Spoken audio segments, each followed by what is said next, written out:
저희를 사랑하시는 하나님 아버지 감사합니다. 오늘 저희들 한자리에 불러 모아주시고 또 자녀 교육에 대해서 같이 생각할 수 있는 시간을 갖게 해주심을 진심으로 감사합니다. 저희들에게 지혜와 총명을 주시고 또 주님께서 허락하신 자녀를 어떻게 인도해야 될지를 알 수 있는 지혜를 허락해 주시고 도와주시옵소서. 이번 모든 시간마다 함께해 주시고 도와주시옵소서. 고마우신 우리 구주 예수 그리스도 이름 받들어 기도하옵나이다. 아멘. 자, 먼저 성경 한 구절 찾으시겠습니다. 전도서 11장입니다. 전도서 11장 6절을 같이 읽어보시겠습니다. 11장 6절입니다. 너는 아침에 씨를 뿌리고 저녁에도 손을 거두지 말라. 이것이 잘 될런지 저것이 잘 될런지 혹 둘이 다 잘 될런지 알지 못함이니라. 거기까지입니다. 제가 제목을 보니까 제목이 너무 거창하게 되어 있더라고요. 현대 사회에서 성경 중심의 신앙 교육을 어떻게 할 것인가, 가정에서 어떻게 할 것인가, 이게 너무 거창해서 제가 제목을 이렇게 축소시켰습니다. 말 안 듣는 아이를 어떻게 다룰 것인가. 제목이 좋죠? 말 안 듣는 아이들을 어떻게 다룰 거냐. 이제 이게 좀 중요할 것 같아요. 그렇죠? 그래서 오늘 그 제목으로 좀 같이 생각을 해보겠습니다. 여기 전도서 11장 6절에 너는 아침에 씨를 뿌리고 저녁에도 손을 거두지 말라. 이것이 잘 될런지 저것이 잘 될런지 혹 둘이 다 잘 될런지 알지 못함이니라. 그 자녀는 농부가 농사를 짓는 것과 같습니다. 그래서 추수가 될 때까지 신경을 써서 농사 지어야 되는 것처럼 자식 농사는 참 농사 중에서 가장 어려운 농사라고 할 수 있습니다. 가장 오랜 시간이 필요하고 가장 많은 노력과 정성이 필요할 겁니다. 그 요한 3서 1장 4절에 보면 이런 말이 나와 있죠. 내가 내 자녀들이 진리 안에서 행한다함을 듣는 것보다 더한 즐거움이 없도다. 아마 이런 소망이 있기 때문에 자녀가 정말 진리 가운데 행하기를 보기를 원하는 그런 분들이 아마 여기에 같이 모였으리라고 생각을 할 겁니다. 자, 그래서 이걸 한번 구체적으로 생각해 봅시다. 그래서 말썽 부리는 애들, 말 안 듣는 아이들을 어떻게 할 것이냐. 자, 이걸 한번 구체적으로 이번에 생각해 보겠습니다. 먼저 시편 127장 보시겠습니다. 127장 3절. 127장 3절입니다. 자, 같이 한번 읽어보겠습니다. 자식은 여호와의 주신 기업이요 태의 열매는 그의 상급이로다. 자식은 여호와의 주신 기업이요 태의 열매는 그의 상급이로다. 이렇게 하면은 어떤 사람들은 이제 반론을 제기할 수 있습니다. 그럼 전능아가 태어나는 것도 여기 말한 대로 여호와의 주신 기업이고 태의 열매가 그래도 상급이냐, 정박아가 태어나는 것도 상급이냐 기업이냐, 성경은 분명히 그렇다고 말을 하고 있습니다. 닉 이브치치 들어보셨죠? 이제 다리가 닭다리 같이 생긴 사람이잖아요. 자, 그런데 그 부모가 크리스찬입니다. 그러니까 자식은 여호와의 주신 기업이요 태의 열매는 그 상급이로다. 그래서 어떤 자식은 보면은 아주 너무 강한 자식도 있습니다. 그렇죠? 성격이 아주 과격하게 타고나는 아이도 있습니다. 어릴 때는 모르는데요. 자라가면서 이게 기질 자체가 사람마다 너무 다릅니다. 어떤 어린애는 보면은 10대를 지나가면서 아주 고분고분한 애가 있는가 하면은 원래 태생적으로 고분고분한 애가 있어요. 그렇죠? 어떤 애는 태생적으로 보면은 아주 기질이 이게 아주 이렇게 붙잡기 어려운 애도 있다고 말입니다. 그러면 이제 부모가 혼동스러워지게 되는 거예요. 그래서 과격한 애들도 있고 좀 온순한 애들도 있고 좀 그다음에 마음 자체가 유약한 애도 있고 좀 아주 초강성인 아이도 있고 여러 부의 아이들이 있습니다.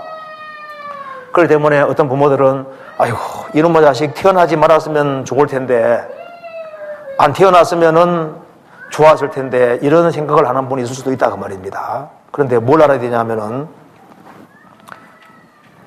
자식은 여호와의 주신 기업이요 태의 열매는 그의 상급이로다. 그래서 먼저 어떤 자녀를 주셨든지 자녀를 주신 것에 대해서 먼저 중심에서 진짜 감사를 해야 되는 겁니다. 왜 내게 이런 아주 정박아를 주셨느냐? 왜 이렇게 전응아를 주셨느냐? 왜 이런 어떤 심리적으로 어떤 장애가 있는 애를 주셨느냐? 왜 이 애가 이렇게 기질이 강하냐? 근데 아셔야 될 것은 하나님의 허락하심 속에서 하나님이 주셨다는 것을 알아야 됩니다. 그리고 어떤 자녀를 주셨든지 간에 감당할 수 있기 때문에 주셨다는 것을 아셔야 되는 거예요. 그건 확실히 아셔야 됩니다. 그러니까 먼저 넉넉한 마음을 가지는 것이 꼭 중요한 겁니다. 그 레나 마리아 손이 없다는 거 아시죠? 그 발 하나가 짧지 않습니까? 그래서 그 어머니가 그 애를 낳고 난 이후에 굉장한 고민을 많이 했습니다. 하나님 왜 하필이면 내게 이런 자녀를 주셨습니까? 그런데 나중에 기도하는 가운데 조용하게 음성이 들려오는데 내가 하늘에서 보니까 이 애를 감당할 수 있는 사람은 너밖에 없기 때문에 내려준 거다. 그래서 그런 확신이 생겨서 애를 최대한 성실하게 키웠다고 얘기를 합니다. 참새 한 마리도 하나님 허락하신 없이는 떨어지지 않습니다.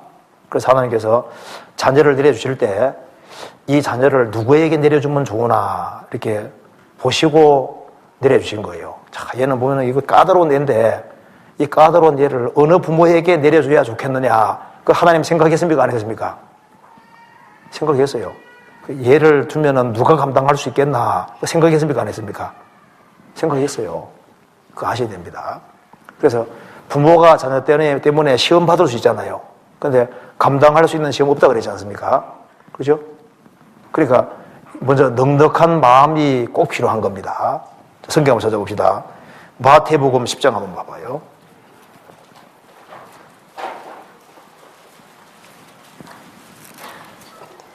10장 29절.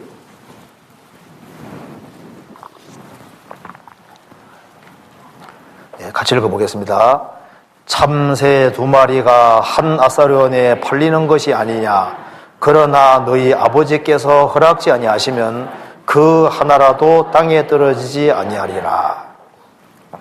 자, 예수님 당시에 참새 2마리가 한 아사련에 거래가 되었습니다. 그런데 너희 아버지께서 허락지 아니하시면 그 하나라도 땅에 떨어지지 아니하리라. 참새 한 마리도 허락 없이는 안 떨어지는데 부모 통해서 자식이 떨어지는데 태어나는데 그게 허락 없이 태어나겠어요? 그렇잖아요. 그러니까 뭘 알아야 되냐면 먼저 하나님의 목적과 계획 속에서 자녀가 태어난다는 걸 분명히 알아야 된다고 말입니다. 그건 틀림없습니다. 그걸 믿지 않으면 안 되거든요. 그리고 주님께서 약속해 주시기를 감당할 이상의 시험은 안 준다고 했습니다. 피할 길이 있어요. 성경에 봅시다. 고린도전서 10장입니다. 고린도전서 10장 13절입니다.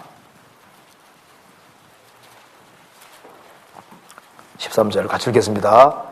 사람이 감당할 시험 밖에는 너희에게 당한 것이 없나니 오직 하나님은 미보사 너희가 감당치 못할 시험 당함을 허락지 아니하시고 시험 당할 즈음에 또한 피할 길을 내사 너희로 능히 감당하게 하시니라.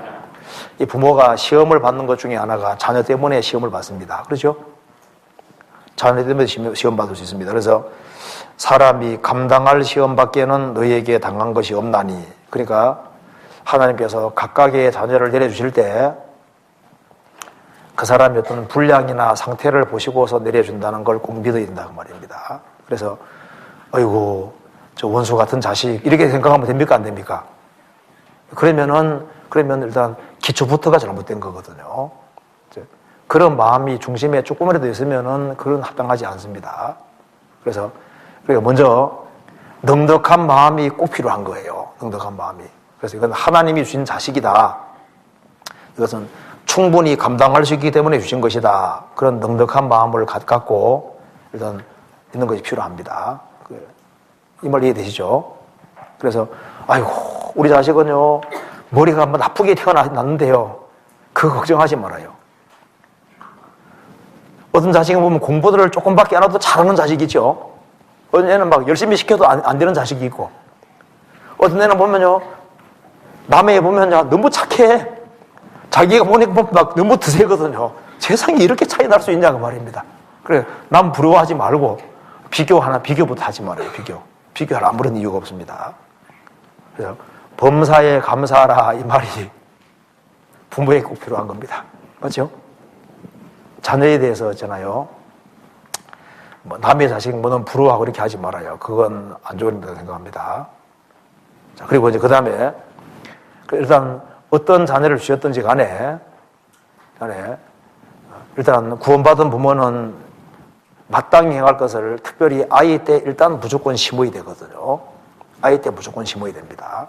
그래서 이게 조금 이제 10대를 지나가면서 이제 죄의 기질이 분명히 나오게 되거든요. 그 나오기 전에 일단 근본 원칙, 기본적으로 알아야 될 것을 어릴 때 무조건 심어주는 것이 일단 이기고 들어가는 거니까 일단 나중에 행동이 안 나타난다 할지라도 일단 무조건 심는 것이 꼭 필요한 겁니다. 그래서 어릴 때 그 작업을 해놓은 분들은 나중에 분명히 빛을 보게 될 겁니다. 그래서 어릴 때 잘 심어놓으면은 나중에는 분명히 거두게 됩니다.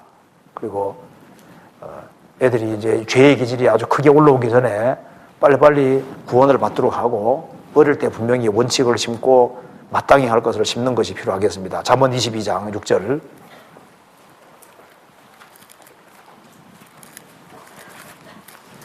22장 6절 보시겠습니다.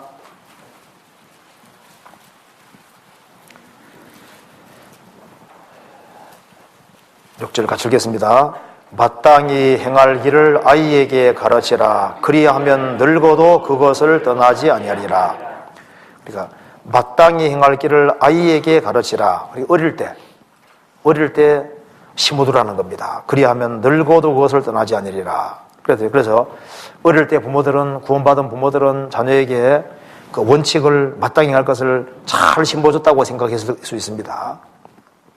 잘 심어줬는데 근데 그러나 죄의 기질이 나오기 전에 일단 심겨졌기 때문에 이제 10대를 딱 지나가면 어떻게 되냐면 죄의 기질이 살금살금 나오기 시작하잖아요.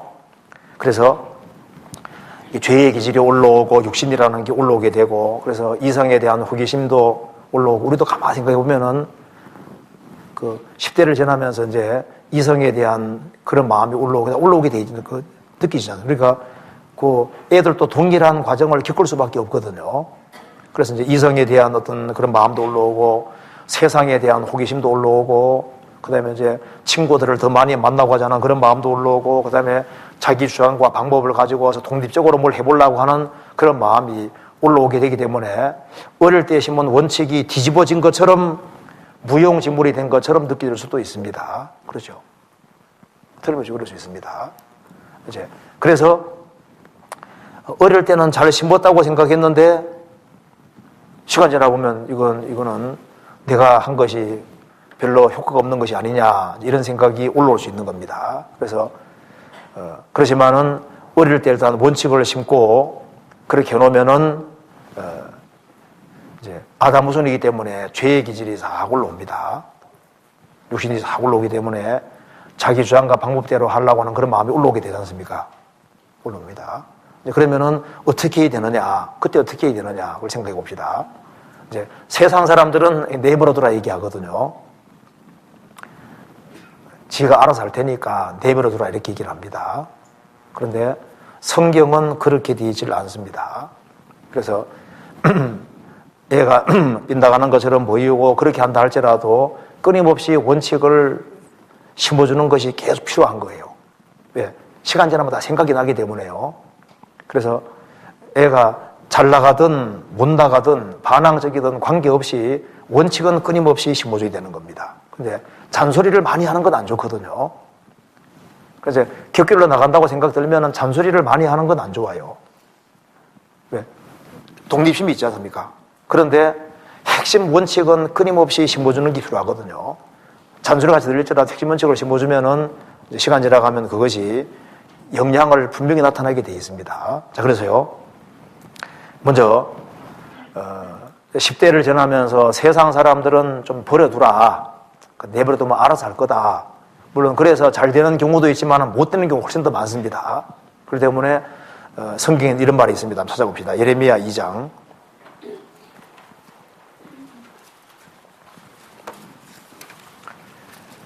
예레미야 2장 9절.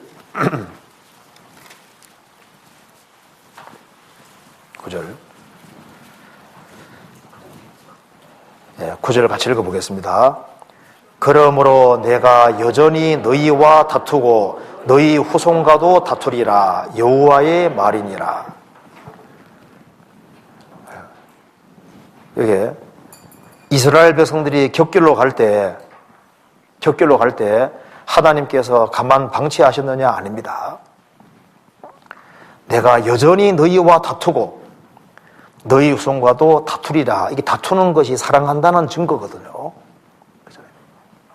그래서 자식이 잘못하는 걸 볼 때 그것에 대해서 부모와 자녀 간에 다툼이 생긴다는 것은 당연한 거예요. 그래서 아이고 나는 자식 격길로 가도 그냥 주님이 알아서 해주지 하고 내버려두면 그게 잘하는 게 아니고 잘못하면은 부모기 때문에 붙잡아 놓고 다투고 얘기를 하는 것 자체는 명백한 잘못은 지적을 하고 다투고 그렇게 하는 것이 그게 당연한 겁니다. 하나님도 다투시잖아요. 그러니까 그 필요한 겁니다. 그리고 미가서 2장에 보면은 여호와의 신이 편급하시다 하겠느냐. 이스라엘이 백성이 격길로 갈 때 성령께서 아주 막 재촉하고 닥달을 하니까 하나님의 신이 너무 성급하다고 이스라엘 백성 주장했습니다. 성급한 게 아니라 사랑하는 이스라엘 백성이기 때문에 격길로 가려고 그럴 때 부모가 잔소리를 하고 하는 것처럼 하나님의 성령께서 막 책망을 하고 얘기를 했거든요. 근데 그거 자체가 당연한 겁니다. 그런데 격길로 갈 때 이제 이렇게 반항적인 기질이 올라오고 그 다음에 자기 멋대로 행동하려고 그러고 그런 것이 올라오지 않습니까? 그럴 때 일단 사소한 것에 대한 잔소리를 많이 하는 것은 역효과예요. 그래서 이제 학교 가려고 그럴 때 이렇게 사소한 거지 않습니까? 그렇기 때문에 덜덜 볶는 식으로 이렇게 하는 것은요, 그거는 좋은 게 아닙니다. 그래서요, 이제 자녀가 이제 분말을 이제 안 듣기 시작하기 때문에 부모는 일단 화가 나니까 어머님들이 막 어떻게 합니까? 덜덜 볶잖아요. 이제 기분 나쁘니까 이제 학교 갈 때마다 기분 나쁘게 하니까 애는 학교 갈 때마다 기분 나쁜 거예요. 근데 그 짜잘한 것에 대해서 그렇게 지적을 하고 왜 가방을 그런 거 들고 가냐, 어떠냐, 양말이 왜 그 모양이냐, 신발 왜 그런 거 신고 가냐, 그런 것은 이거 신고 가지고 그거 별로 그건 문제 삼을 게 없거든요. 그런데 잔소리가 이제 말 잘 들을 때는 잔소리가 없어지잖아요. 안 듣나 싶으면 잔소리가 늘어나거든요. 그러니까 여기 잔소리를 많이 하면 이게 역효과가 될 수밖에 없어요. 그러면 이제 이것이 왕왕왕 이렇게만 들리고 하나도 귀에 안 들어오는 거예요. 그런데 무엇은 해야 되냐 하면은 사소한 것에 대해서는 그렇게 이제 독립심도 생기니까 알아서 하도록 좀 두고, 근데 원칙적인 것에 대해서는 듣든지 안 듣든지 그것은 끊임없이 넣어줘야 됩니다. 인생의 핵심은 계속 넣어줘야 되거든요. 그래서 그 애가 반항적이라 할지라도 원칙은 끊임없이 심어주고 일깨워주고 이렇게 해야지 시간 지나가면은 결실이 반드시 나오게 되는 겁니다. 뭘 심어줘야 되냐 하면은 또 너무 많은 걸 심어주려 하지 말아요. 부모들은 욕심이 있기 때문에 많은 거 막 심어주려고 그러거든요. 그러지 말고 어릴 때는 순종을 잘했잖아요. 근데 이제 좀 시간이 지나가면 멋대로 하고 싶은 마음이 올라오지 않습니까? 그래 멋대로 한다 할지라도 그래도 불러놓고 순종이 중요하다는 것 자체를, 위아래를 꼭 알아야 된다는 것 자체를, 왜 한번 반항하는 마음이 올라올 수도 있지 않습니까? 그렇지만은 위아래가 중요하다는 걸 끊임없이 심어줘야 되거든요. 그래서 이제 여기 이제 우리가 이제 끊임없이 반복적으로 심어줘야 될 것을 생각을 해야 될 것이 너무 짜잘한 거 말고 그건 많이 해주는 거 좋은 거 아닙니다. 근데 항상 인생 살아가면서 꼭 필요한 것이 있거든요. 그래 뭘 심어줘야 되냐 하면은 잔소리 같이 들을지라도 끊임없이 넣어줘야 될 것 중에서 첫 번째가 인생 살아가면서 위와 아래는 있는 거다. 위가 있고 아래가 있기 때문에 아래에 있는 사람은 어쨌든 순종하는 것은 이건 원칙이고 법칙이고 이게 기초라는 것 자체를 이건 안 넣어줄 수 없는 거예요. 그래서 왜 이렇게 해야 되냐면은 하나님은 창조주시기 때문에 하나님은 창조주시니까 창조주는 피조물보다 위에 있고 피조물은 아래 있을 수밖에 없습니다. 그러니까 하나님이 계시기 때문에 위아래가 성립을 할 수밖에 없잖아요. 그렇기 때문에 하나님은 모든 인간이 살아가면서 제일 먼저 알아야 될 것이 위아래가 있다는 걸 알고 아래에 있는 존재는 위에 있는 사람에게 존경하고 높여야 된다고 하는 그 원칙이잖아요. 그러니까 이 원칙이 중요하니까 부모 말에 어릴 때는 순종했지만 반항하는 마음이 올라온다 할지라도 그래도 순종이 중요하다는 걸 끊임없이 이렇게 넣어주고 그래서 위아래가 있고 순종하는 것은 절대적으로 인생에서 필요한 거다. 그걸 끊임없이 넣어줄 필요가 있는 겁니다. 이건 인생에서 핵심이고 제일 중요한 거거든요. 그러면은 이제 불순종의 길을 걸어가면 만사가 불통이고 안 되게 돼 있거든요. 문제가 많이 생기게 돼 있으니까 스스로 깨달을 날이 오고 깨닫게 되는 겁니다. 그리고 또 한 가지는 자기에게 주어진 일은 많이 하든 조금 하든 매번 계속적으로 해야 된다고 하는 그거, 그러니까 성실입니다. 성실. 그러니까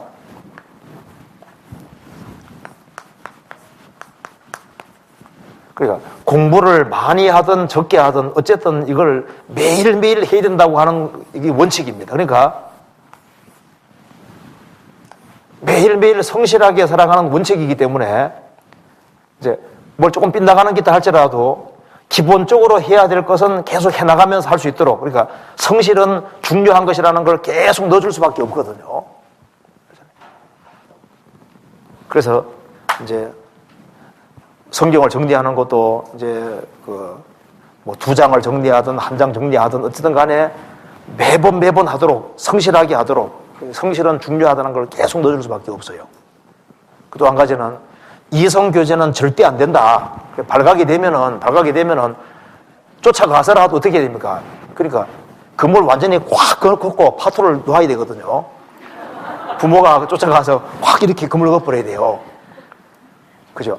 쫓아가서 분명히 그물 걷어야 되거든요. 그거 부모가 알았다 그러면 어떻게 됩니까? 알았다 그러면 쫓아가가지고 금 안 끄면 안 됩니다. 그러죠? 자기가 알아서 끊겠지 이렇게 생각하면 안 돼요. 쫓아가서 무조건 끊게 하면 됩니다.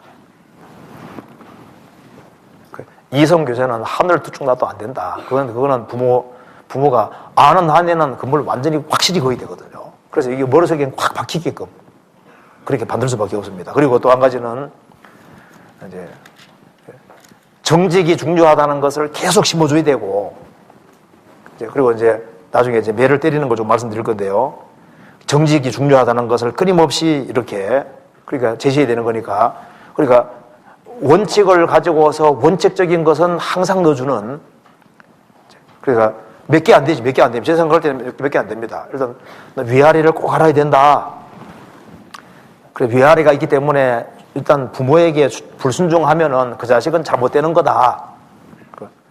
그걸 끊임없이 넣어주는 게 필요하고 그 다음에는 어쨌든 공부를 많이 하든 적게 하든 일단은 매번 공부를 매일매일 꾸준히 하는 것은 성실하게 살아가도록 꼭 만들어야 되거든요. 그거는 성실은 원칙이기 때문에 그럴 수밖에 없고 그래서 이성교제는 안 된다. 그건 그물 확실히 그어야 됩니다. 그리고 어쨌든 정직해야 된다. 거짓말이 드러나면 솔직하게 자백을 하고 정직해야 된다는 것을 이제 그것을 제시하고 그리고 너무 많은 요구 조건을 달면 안 좋습니다. 자유롭고 싶고 하거든요. 그래, 너무 많은 걸 집어넣을 생각하지 말고 일단 그 핵심에 해당되는 것은 끊임없이 이렇게 집어넣는 게 필요할 것 같습니다. 그리고 또 한 가지는요, 이제 이 애가 이제 10대를 지나면서 이제 좀 이렇게 말썽 피우고 이렇게 말 안 듣기 시작하지 않습니까? 그때 부모에게 제일 필요한 것이 기도하는 것인데 지금 가장 필요할 때가 됐거든요. 그래서 어릴 때도 기도했지만은 자녀가 이제 10대를 지나가면서 이렇게 말썽 피우는 그런 나이가 되겠다 싶으면요, 그때부터는 기도를 해야 되고, 특별히 이제 자녀 중에 아주 기질이 원래 강한 사람이 있어요. 어릴 때는 몰랐는데 나올 수 있거든요. 그러니까 하나님께 기도하고, 하나님 손이 전능하신 손이니까 하나님께 기도하는, 그래서 기도를 하면은 틀림없이 전능하신 손길이 거기에 움직이게 되어 있습니다. 그래서 어거스틴은 육신적인 기질이 아주 엄청 강한 사람이었습니다. 그런데 모니카가 그 자식을 위해서 끊임없이 기도해서 결국은 자식을 바꿔놨지 않습니까? 그래서 이 누가복음 18장의 이 기도가 이제 애가 좀 이렇게 어릴 때는 안 그랬는데 뭐 달라진다 싶은 게 있을 때, 그때 어머니가 해야 될 가장 중요한 일이 자식을 위해서 간절하고 절실하게 기도해 주는 거, 그것이 이제서 정말 더 필요하게 된 겁니다. 누가복음 18장 보시겠습니다. 18장 1절입니다.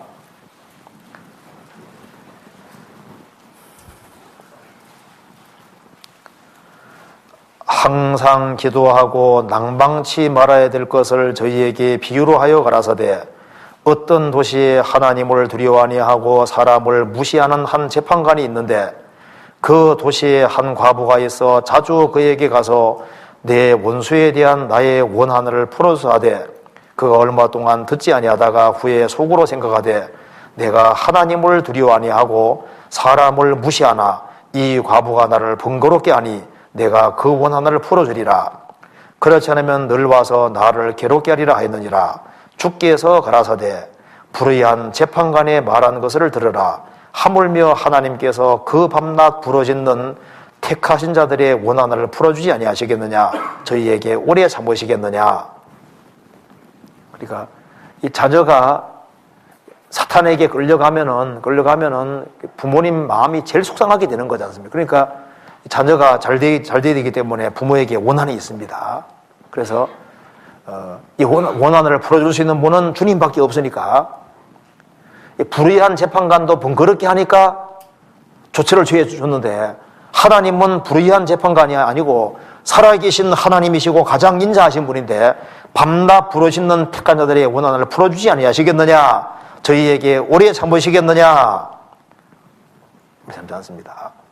그래서요, 우리가 이런 거 생각해야 됩니다. 우리 자식은 안 된다, 그렇게 생각하면 그거는 내가 안 되는 것이지 하나님이 안 되는 게 아니거든요. 그렇잖아요. 자, 전능이라는 것은 자, 태양 멈추는 것이 해와 달과 별을 서게 하는 것이 더 전능하신 하나님 볼 때 더 힘든 겁니까? 아니면은 엘리사 당시에 생도가 이제 나무를 찍다가 도끼자루가 휙 날아가서 이제 물속에 들어갔잖아요. 그걸 막대기에 던지니까 또 올랐거든요. 쇠 도끼가 또 올랐습니다. 그러니까 하나님 볼 때 도끼에 떠오르게 하는 거하고 해와 달과 별을 서게 하는 거, 어느 것이, 해와 달과 지구 서게 하는 거 어느 것이 더 어려운 걸까요? 전능하신 하나님은 더 어렵고 덜 어려운 게 없는 거거든요. 물을 포도주로 만드는 것이나 죽은 지 나흘 된 나사로 살리는 것이나, 주님 볼 때는 전능하신 분이기 때문에 더 어렵고 덜 어려울 거가 없는 거예요. 그래서 우리 자식은 더 어렵다, 덜 어렵다, 그거는 주님 앞에는 그런 건 없는 겁니다. 주님은 전능하신 분이니까 기도하고, 그리고 자기 할 것을 하고 있으면 때가 되면 주님 바꿀 수 있는 능력이 있는 거예요. 그래서 체벌이라든가 어떤 외적인 것은 바꾸어도 중심을 바꿀 수 있는 건 아니잖아요. 그 중심을 바꿀 수 있는 분은 마음을 만드신 하나님만 바꿀 수 있는 겁니다. 그러니까 전능하신 하나님이 지혜를 주시고, 그리고 마음에다가 어떤 지혜를 주시면 애가 바꿔지는 거예요. 그래서 기도하고 있으면은 주님의 손길이 내려와서 이게 바꿔지게 되는 겁니다. 예레미야에 가보시겠습니다. 예레미야가 2장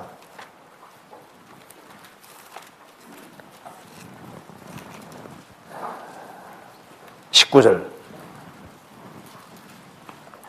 2장 19절 같이 읽어봅시다.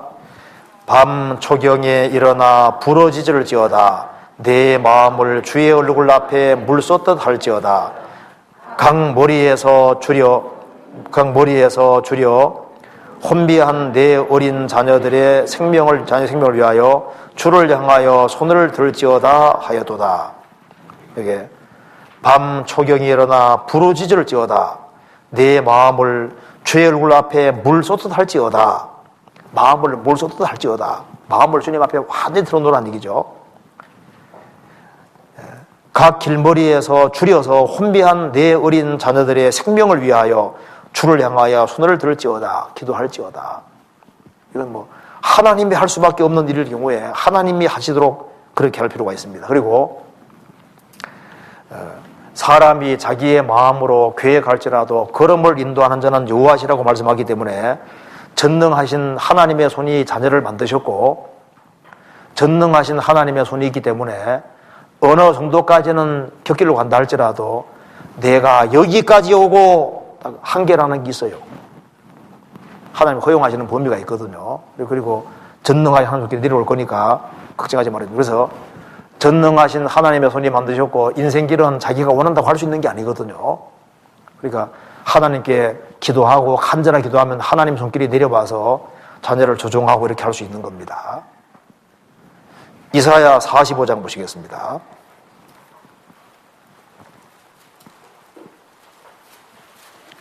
이사야 45장 11절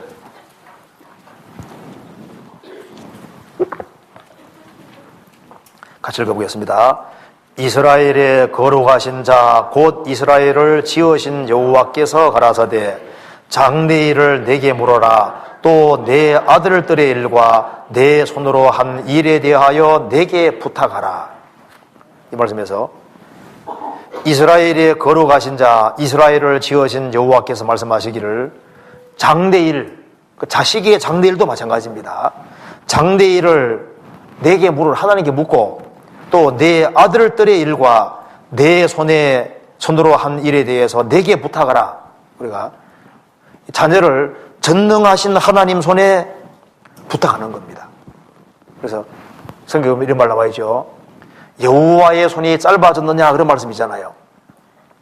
이스라엘 백성들이 이제 고기 달라고 막 울어젖으니까 하나님 어떻게 할까요? 하나님 말씀하시기를 내가 하루나 이틀 뿐 아니라 열흘이 아니라 20일이 아니라 코에 냄새가 나도록 내가 먹여주겠다. 그러니까 모세가 아이고 하나님 이거 뭐 양떼를 잡은들 숫대를 잡은들 바다 물고기 잡은들 어떻게 이걸 이렇게 많은 인구를 먹일 수 있겠습니까? 하니까 하나님께서 역정을 내셨죠. 여호와의 손이 짧아졌느냐? 그렇게 말씀하셨습니다. 내가 그 정도도 못할 뿐인 줄 아느냐? 그렇게 말씀하셨습니다. 그래서 얘가 이제 이 골칫거리다, 문제거리다 이런 생각이 들기 시작하면은 이제 정말 무릎을 꿇어야 됩니다. 자녀에 대해서는 무릎을 꿇고 전능하신 하나님께 부탁하고 하나님께서 인도해 주기를 그렇게 바라고 하면은 사람이 마음으로 교회에 갈지라도 자기 원대로 갈 수 있는 길이 아닙니다. 이제 그리고 또 한 가지는요, 기도해 주는 것도 중요하고 또 한 가지는 사랑이라는 것이 참 중요한 거지 않습니까? 사람 마음은 그냥 안 바꿔집니다. 사랑을 일단 자기가 사랑받고 있다는 것을 중심에서 느껴야지 바꿔지거든요. 그러니까 이제 이 사람 마음은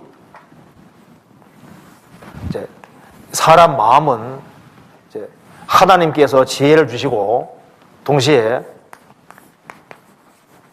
사랑받고 있다는 것을 느끼면 어쨌든 간에 이게 마음에 들어가는 거예요. 그래서 사람 마음을 움직이는 지렛대가 뭐냐? 이 지렛대 역할을 하는 것 자체가 이게 사랑이기 때문에 우리 부모는 정말 나를 사랑하고 있는구나 내가 정말 사랑받고 있는 사람이구나 하는 것을 느끼게 됩니다. 그 속에서 그게 정말 자기의 중심에서 그렇게 느끼고 살아봤으면은 그 충고를 한다든가 그 다음에 이제 매를 때린다든가 그렇게 해도 그것이 노여움으로 끝나지 않게 되거든요. 근데 우리 어머니 아버지가 나를 정말 미워한다, 자식이 정말 미워한다고 생각하는 속에서 매를 때리면 별로 효과가 없거든요. 그러니까 평상시에 내가 우리 어머니 아버지는 나를 정말 사랑하고 있는 거구나 하는 것을 중심에서 느끼면은 그 중심으로 느끼는 그 사람이 때리는 게 효과가 있거든요. 그러니까 이제 어머니가 나를 정말 사랑하고 있다, 그걸 정말 느끼면은 그 느끼는 그 사람, 그 부모가 매를 심하게 때려도 절대 문제 안 생깁니다. 근데 미워하는 사람이 때리면 더 미워하거든요. 나 때려서 하고 오잖아요. 나중에 문제 삼는다고요. 그런데 사랑하는 마음을 가지고 있는 것을 알면서 할 때는요, 들어가거든요. 그래서요, 일단 이렇게 하는 게 좋겠습니다. 자녀가 이제 이렇게 바르게 행치 않을 때 어떻게 해야 되냐면요, 항상 기뻐하라고 해서 자녀가 행동을 함부로 하지 않는데 자녀분 앞에서 항상 기쁘고 살아가면 됩니까? 안 됩니까? 그거 합당하지 않거든요. 자녀가 행동을 바르게 하지 않을 때는 부모가 하나님의 성령 근심하게 하지 마라 그랬죠. 성령도 근심하잖아요. 그래서 자녀가 바르게 행동하지 않을 때 항상 기뻐하라 그랬으니까 기뻐하는 마음으로 살면요, 자녀가 볼 때 그거 합당하지 않은 거예요. 그래서 어떻게 되냐면은 자녀가 합당하지 않을 때 어머니가 막 들어놓은 모습이라든가 근심 걱정하는 모습이라든가 그게 잘 안 되면 일부러라도 해야 돼요. 그래서 이제 근심 걱정하고 아이고 머리야 하면서 이제 이렇게 아픈 신용을 하고 자녀가 딱 없을 때는 또 딱 밝게 그럼 해야 되죠. 근데 합당하지 않게 행하는 걸 보면서도 속이 타는 모습을 그대로 보여주는 게 좋은 거예요. 그럼 해야 되죠. 그래서 자녀가 합당하지 않게 하는 것을 보고서도 아무렇지도 않은 것처럼 이제 그렇게 하는 건 자녀에게 효과가 있는 게 아닙니다. 그래서 우리 부모님이 정말 근심하고 있구나, 걱정하고 있구나, 나에 대해서 정말 근심을 많이 하고 있구나, 이걸 느끼도록 하는 것이 꼭 필요한 거예요. 이제 그렇게 하면서 안 볼 때는 항상 기뻐하라 그랬으니까, 안 볼 때는 주님 약속을 믿고 기뻐할 수 있는 거니까 이것이요 사실 맞는 거거든요. 한쪽에는 근심하는 모습 보이고 또 주님께서 도와줄 걸 믿으니까 또 한쪽에는 기뻐하고, 이 두 개가 이제 병행되는 겁니다. 그리고 또 한 가지는요, 이제 슬퍼하고 답답해하는 모임을 보이고 아픈 신용 같은 것도 하면서, 신용이 아니라 아픈 게 맞잖아요, 마음이. 그렇게 하면서 그래도 부모도 원칙을 지켜야 되는 거니까 이제 아주 몸을 이제 잘 가누지도 못하는 그렇게 됐을지라도 그래도 기본적으로 챙길 건 챙겨주고 이렇게 그거 해야 되거든요. 그래서 우리 어머니가 이렇게 고민하고 괴로워하면서도 그래도 어머니가 할 건 하는구나 이렇게 느껴져야 되거든요. 그 머리에 되시죠. 그래서 네가 알아서 해먹어. 네가 알아서 다 해 하면서 있잖아요. 나는 아프네 안 보다 이렇게 하면 이건 합당하지 않은 거예요. 이거는 제가 표현을 잘 못해서 그런데 무슨 말인지 알겠죠? 그래서 자녀에게 해줄 것은 그래도 고통과 아픔을 이제 가지고 있는 것을 느끼게 하면서도 자녀에게 해줄 것은 꾸준하게. 그러면요, 자녀는 어느 순간, 내가 부모에게 정말 잘해야 되겠구나 그런 마음 자체가 속에 올라오게 돼 있어요. 저도 이제 제가 중학교 1학년 2학기 때부터 공부하기 시작했거든요. 초등학교 때는 이제 공부를 좀 하려고 하는 마음도 있었는데 저는 학교 들어갈 때 아무것도 8살까지 아무 생각 없이 그냥 집 가까이서 그냥 멍하게 있다가 학교 다 가가지고 전혀 배운 게 없었어요. 저희 어머니 아버지 장사하느라 바쁘고 바깥에 이제 일하니 바쁘시니까 저는 학교 이제 초등학교 1학년 이제 들어갔는데 선생님이 말할 때 무슨 말인지를 하나도 못 알아듣겠는 거예요. 배운 게 있어야죠. 그래서 이제 숙제 오라 그러면 숙제 오라는 또 뭔지도 모르고 반대말에서 오라는 반대말이 뭔지도 모르니까 그냥 갔다 오면 뺏기는지 그러니까 전혀 이제 배경이 지금 아무것도 없었죠.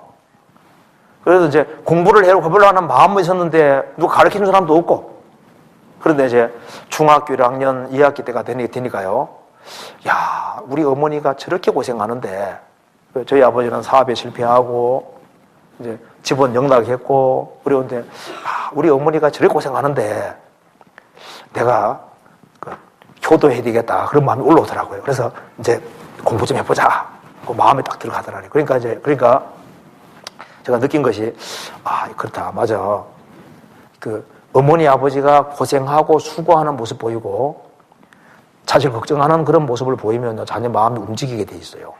움직이고 어느 날 철이 딱 들거든요. 그러면 내가 정말 부모를 기쁘게 해주기 위해서 뭔가를 해야 되겠다 그런 의지가 생길 수 있도록 그렇게를 하는 게 필요하고요. 그리고 이제 잘하는 것은 칭찬해 주되 칭찬을 남발하면 남발하지는 말아요. 너무 칭찬만 해주는 식으로 하는 것도 잘하는 게 아닙니다. 칭찬해 줄 때 가끔씩 이렇게 봐서 이렇게 해줘야지 칭찬 남발하지 말아요. 칭찬을. 요즘 막 상장 남발하는 식으로 막 하는데 하지 말고 칭찬해 주되 칭찬을 너무 남발하는 것은 꼭 좋은 게 아니거든요. 그리고 이제 사랑이라는 건 결국은 믿어주기 때문에 자녀에 대해서 우리 부모님이 내가 이렇게 객교로 나가도 우리 어머니가 내가 잘 될 것을 믿어준다. 그래서 우리 어머니 아버지는 내가 지금은 이럴지라도 나중에는 잘 될 거라고 믿고 계시다. 그런 생각은 가지게 해주는 게 필요하거든요. 이심전심입니다. 언젠가는 철이 들겠지. 그런 마음을 항상 가지고 있다는 것을 보여주는 건 필요하거든요. 잠언 27장 찾아봅시다.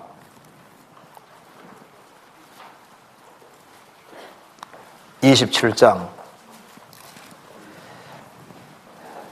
19절 한번 같이 읽어봅시다. 19절 같이 읽겠습니다.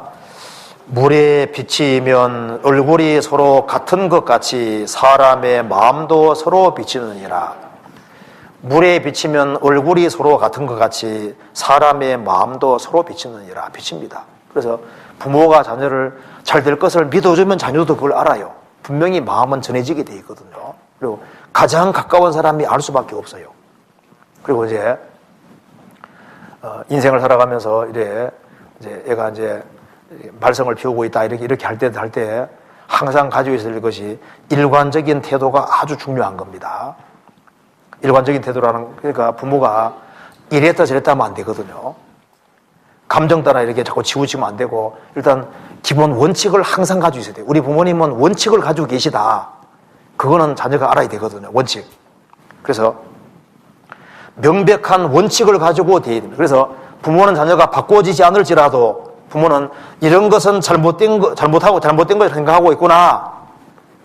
이런 것은 죄라고 생각하고 있구나 하는 명백한 선과 기준을 가지고 있어야 되고, 그래야만 과도기를 겪으면서도 속으로는 그 생각을 품고 있고, 얘기하면 품고 있거든요. 품고 있기 때문에 나중에 그것이 좋은 결실로 와닿게 되는. 그래서 과도기 지나면 원칙 속으로 들어가게 되는 거니까 부모는 원칙을 끊임없이 항상, 부모는 이것에 대해서는 항상 원칙을 가지고 계시다 하는 것을 자녀가 알고 있어야 되거든요. 무슨 말 이해되시죠? 명확한 원칙을 가지고 있어야 되거든요. 그래서 부모는, 부모의 일관성은 나중에 빚을 발하게 됩니다. 그래서 예를 들면은 저희 아버지는 군인이었습니다. 15년 동안 군대 생활하기 때문에 위아래에 대한 관념이 철저하거든요. 위아래. 그래서요, 이제 감히 어른에게는 이제 말을 이렇게 함부로 하는 것은 우리 꿈도 꾸지 못했습니다. 우리 아버지에게 무서웠으니까요. 군인이었으니까. 그래서 이제 이 인간이 되기 위해서는 위아래를 알아야 된다는 것 자체가 우리 아버지 머릿속에 들어있고 자식 머릿속에도 들어있는데, 저는 사춘기를 별로 안 겪었습니다. 왜냐하면 공부를 이제 그때 결심하고 굳히고 이제 공부하기 때문에요. 사춘기 언제 지나가는지 나는 기억이 없거든요. 그러니까 이제 막 바쁘게, 막 부지런히 목표를 확실히 가지고 살아가는 사람은 그냥 쑥 지나가 버리는 거예요. 그런데 이제 공부를 좀 안 하는 애들.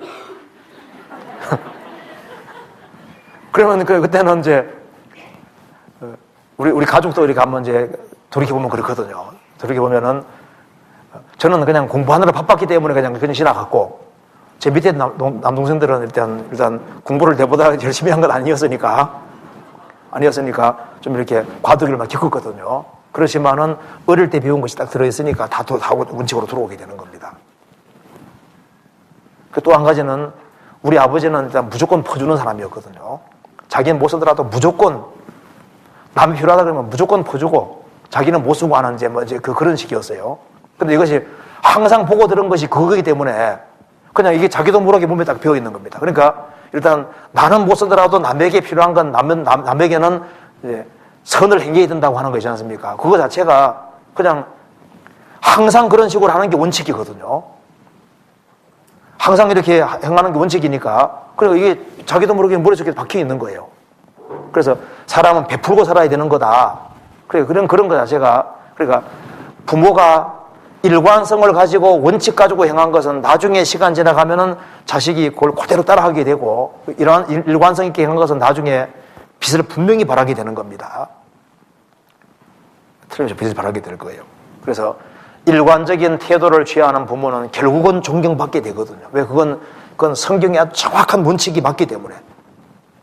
성경 한번 찾아봅시다. 시편 36장 찾아봅시다.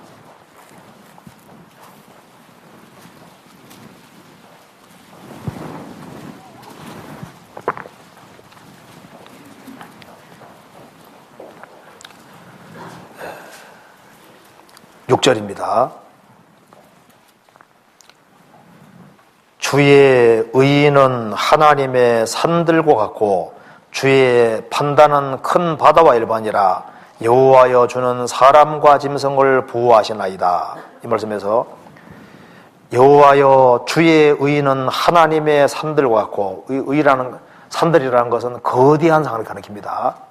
하나님의 의인은, 하나님의 의로운 말씀 한마디 한마디는 거대한 산들과 같고 주의 판단은 큰 바다를 일반이라. 그러니까 하나님께서는 바다는 넓지 않습니까? 어느 사람 공부 아주 많이 하고 경험이 많이 있는 사람이 한마디 딱 하면 그 맞는 말이거든요. 주님은 영원부터 영원까지 계시고 모든 것에 대한 해답을 알고 계시는 분이기 때문에 그분이 말씀하신 것이기 때문에 하나님께서 정확히 말씀하신 아주 확고한 말씀은 원칙이기 때문에 그 확고한 말씀을 부모가 견지하고 살아가면은 나중에 우리 부모는 그걸 끝까지 고수하고 있거나 그 명확한 원칙 가지고 있구나 하면요 자식이 과도 겪으면서도 시간 지나가면 어떻게 됩니까? 원칙 안에 들어오게 되는 겁니다. 그렇잖아요. 참 그래야 될 겁니다. 그 또 한 가지는요, 부모는 자녀에게 부모가 하나님을 섬기고 있다는 모습을 보여줘야 되는 거죠. 우리 부모님은 정말 하나님을 섬기는 부모다. 그리고 하나님을 섬기는 부모라는 것을 자녀가 느끼게 해줘야 되거든요. 그래서 먼저 부모가 하나님과 친하게 지내는 거지 않습니까? 친하게 지내고 우리 부모님은 진짜 하나님 가까우신 분이구나 하는 것이 느껴지면요 얼마나 좋겠어요. 제가 얘기를 한번 해드리겠습니다. 여기 이제 세계적으로 유명한 오페라 가수 할버톤이 어느 날 어린 아이들이 친구들과 대화 나오는 내용을 듣게 됐는데 한 소년이 말하기를 우리 아버지는 이 도시의 사장님과 아주 친하셔 하니까 이제 그 아들이 말하기를 조금도 망설임 없이 듣고 하면서 그래 우리 아버지는 이 세상을 창조하신 하나님과 친하셔. 그 말을 듣고 할버트는 그 아들 말 듣는 순간에 너무 감격해서 눈물을 쏟아보냈다 그럽니다. 그래서 이 어릴 때 하나님을 심어주는 게 이게 소중한 거라는 걸 알게 됐다고 말입니다. 그러니까 아이들에게 우리 부모님은 하나님을 섬기는 분이시구나. 그리고 정말 하나님과 가까이 지내려고 하고 하나님과 함께 하시는 그런 부모님이시구나. 이제 그래서 하나님과 가까이 지내는 분이구나. 그걸 자기가 느낄 수 있도록. 그리고 또 한 가지는 그렇게 하고 묵시가 없으면 백성이 방자행한다 그랬잖아요. 그래서 뭔가 꿈이 있고 비전이라는 게 있어야 되는데 먼저 부모가 꿈과 비전 가지고 살아가면 자식은 결국은 따라오게 되는 겁니다. 그래서 하나님을 섬기고 살아가는 것이 가장 영광스러운 것이라고 하는 것을 부모가 그렇게 생각하고 살면은 자식은 그걸 따라오게 되는 거지 않습니까? 그런데 이제 구체적으로 한번 생각을 해봅시다. 자녀가 말을 안 들을 때 이 말 안 듣는 원인이 도대체 뭔지를 생각해 봐야 됩니다. 첫 번째, 이제 제가 생각을 해보니까 이제 아마 이런 원인이 있을 거예요. 첫째, 어릴 때 방치해서 그렇게 된 경우도 있습니다. 부모가 바쁘다는 핑계 대고 자녀를 방치해서 그렇게 되는 경우가 이제 말을 안 듣게 되는 원인이 될 수 있고, 또 한 가지는 기질적으로 아주 강성인 아이가 있습니다. 태어날 때부터 기질이 강한 아이가 있거든요. 근데 어릴 때는 이게 감춰져 있는 거예요. 근데 10대를 지나면서 아주 이게 강성이 나오게 되는 거예요. 그러니까 원래 특별하게 기질이 아주 강하게 태어난 아이가 있습니다. 그리고 이제 성씨하고 꼭 관계 있는 건 아닌데요. 집안 흐름 중에 또 아주 강한 또 집안도 있죠.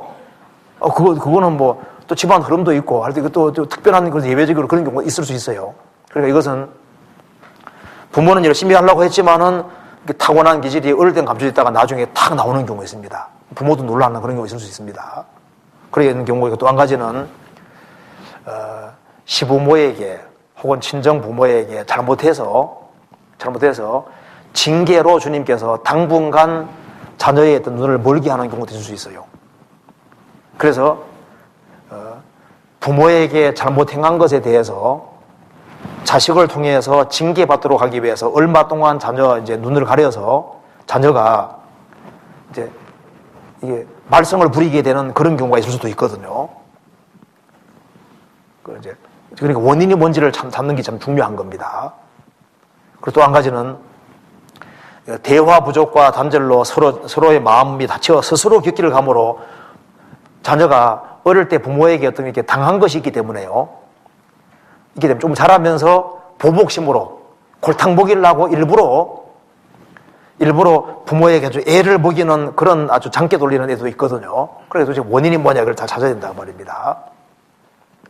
그래서 이제 방치해서 그런 경우는 어떻게 됩니까? 그런 경우는 지금부터라도 신경을 써서 이제 원칙을 심어주고 이제 교회 학교에 아주 적극적으로 가서 배울 수 있도록 조치를 취해야 될 거 아니에요. 그리고 원인이 뭔지를 찾아내는 게 필요합니다. 그리고 그 다음에 또 한 가지, 기질적으로 강성인 애가 있습니다. 그럴 때 그 말로 해서 안 듣고 있어요. 이제 원래 이제 기질이 좀 약한 애들이 있거든요. 그런 경우는 말로 해도 될 수 있는데 원래 기질이 타고날 때 강성으로 타고난 애가 있습니다. 그 말로 해서 안 고치져요. 그러니까 부모가 고민을 하는데 고민하지 말아요. 고민하지 말고 때려요. 답이 아주 간단합니다. 그거요. 그리고 이제 교회 학교 교사도 그런 애를 딱 보면요, 부모에게 연락을 해줘서 이렇게 행동한다는 걸 알게 해주면요, 그거는 교회 학교 교사가 때릴 수 없잖아요. 그러니까 그거는 부모가 알았으면은 기회를 잡아서 그거는 내가 최고 좋은 거예요. 딴 거 걱정하지 말아요. 그거 때리는 것만큼 효과가 없습니다. 그러니까 효과가 있는 것이 없어요. 그러니까 부모 중에 하나가 매를 딱 잡고 있잖아요. 안 죽을 걱정하지 말고 때려요. 안 죽습니다. 걱정하지 말아요. 그리고 내가 무서운 줄 알고 때리면요, 바꿔줘요. 왜 안 바꿔줘요? 잘하는 줄 아니까 안 때리는 것이지, 못하는 줄 알면요, 그걸 드러났으면요, 얘는 기질적으로 강한 애구나 하면요, 이거는 초등학생이든 중학생이든 고등학생이든 부모가 있잖아요. 이게 강성으로 나간다 싶으면요, 부모가 아주 더 강하게 잘 먹고 더 건강하게 돼서라도 휘어잡아서 때려야 되는 거예요. 성경에 그렇게 나와 있잖아요. 그러니까 고민하면 답이 안 나옵니다. 아무리 고민해봐요, 통제할 수 없어요. 고민하고 말하고 어떻게 해야 될 것 같아요? 그거 아니에요. 이건 초강성이다 싶으면요, 그거는요, 매를 때려야 돼. 죽지 않을 만큼 때리면요, 잘못하면 싹싹 빌도록. 그래도 빨리 안 바뀌거든요. 그러면 이제 딱 원칙 정해놓고 가끔씩 해가지고 매를 계속 들어서 매가 무서운 거라는 걸 느끼게끔 만들어야 돼. 그래서요, 우리도 학창시절 가만히 생각해보면요, 매가 참 좋은 것이었어요. 그렇잖아요. 고민하지 맙시다. 뭐하러 고민을 해요? 고민하지 말고 성경도 한번 봅시다. 성경에 답이 나와 있잖아요. 그리고 또 한 가지는 제가 생각나서 얘기하는데, 애가요, 매 때리려면 도망가는 데 있잖아요. 그러니까 매 감추고 있다가 집에 돌아왔을 때 매부터 때려놓고 난 다음에 얘기를 해요. 잠자고 있을 때 입을 확 꺾고라도 있지 않습니까? 때리고 시작하라니까요. 이해되세요? 아니, 그러면 돼요. 뭐, 고민하지 말아요. 챙겨서 봅시다. 잠언 13장 봐봐요. 13장 24절.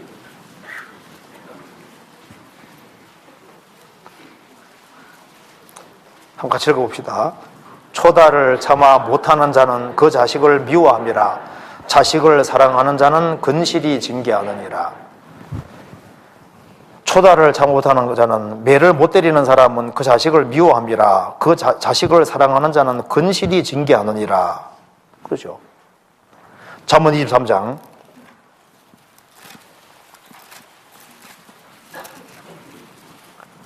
13절 14절 같이 읽겠습니다. 아이를 훈계치 아니하지 말라.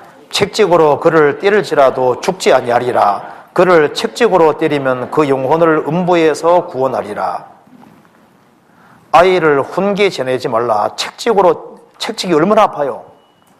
때릴지라도 죽지 않으리라. 애들은요, 몽도 빨리 없어집니다. 원래 그렇게 프로그램이 돼 있어요. 걱정하지 말아요. 그리고 책찍으로 때리면은 영혼을 음부에서 구원하리라. 때려요. 잠언 22장 15절 같이 읽겠습니다. 아이의 마음에는 미련한 것이 얽혀서나 징계하는 책찍이를 멀리 쫓아내리라. 어린애 마음에는 미련한 게 얽혀있으니까 특별히 미련할수록 더 때리면 돼요. 미련하면 미련 뺏겨지거든요. 성경에 이게 계속 나와 있는 게 정답이기 때문에 이렇게 되는 겁니다. 이건요, 강성이 내는요, 그냥 뭐 설득을 하고 이렇게 해가지고 그게 그때뿐이에요. 안 들어요. 그렇게 해서 교육될 것 같으면 성경에 이렇게 기록이 안 해놓습니다. 설득해서 될 애들이 있거든요. 이런 애들은 부모가 작전 짜가지고 때려야 돼요. 그렇게 하면요, 진짜 바꿔줘요. 왜 안 바꿔줘요? 바꿔주고 말고죠. 잠언 19장 29절 같이 읽읍시다. 심판은 거만한 자를 위하여 예비된 것이요 책찍은 어리석은 자의 등을 위하여 예비된 것이니라. 잠언 20장도 한번 찾아봅시다. 20장 잠언 20장 30절 같이 읽읍시다. 상하게 때리는 것이 악을 없이 하나니 매는 사람의 속에 깊이 들어가느니라. 때릴 때 봐주지 말아요. 때릴 때 상하게 때리는 게 악을 없이 한다고. 상하게 때릴 때는요, 피멍이 들도록 진짜 때려야 되거든요. 그래야만 악을 없이 한다니까요.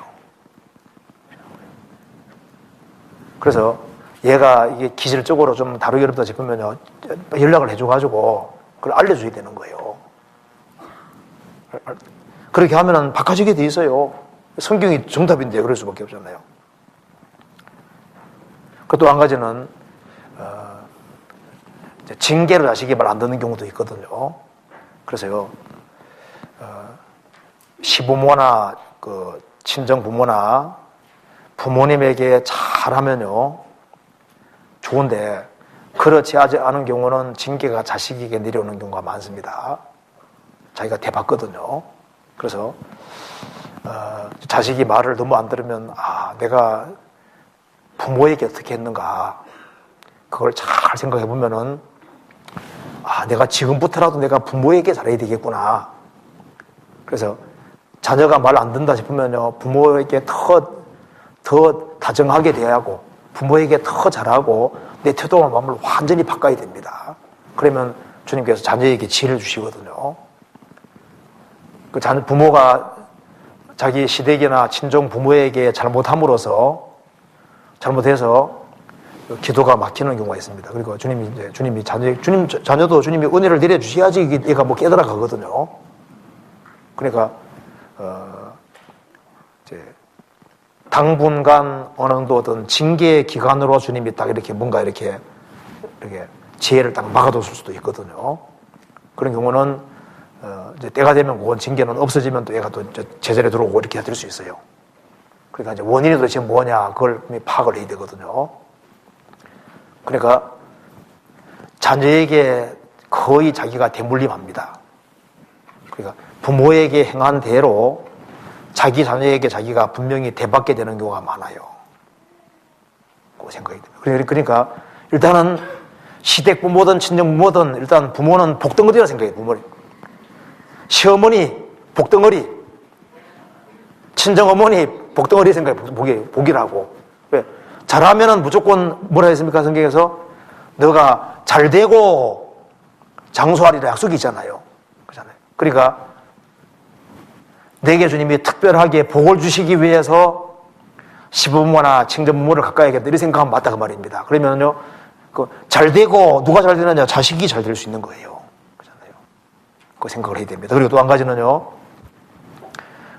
여기 이제 대화 부족과 단절로 마음이 다쳐서 부모를 골탕 먹이라고 일부러 애가 격기로 하는 경우가 그러니까 어릴 때 막 잔소리를 너무 많이 들었다든가 너무 이렇게 뭔가 학대당했다든가 그런 것이 있고 하면요 조금 지셔가지고 반응 뭔가 이렇게 마음의 반항을 가질 수 있어요. 그러면 일부러 말을 안 듣고 이렇게 하는 애가 있을 수 있거든요.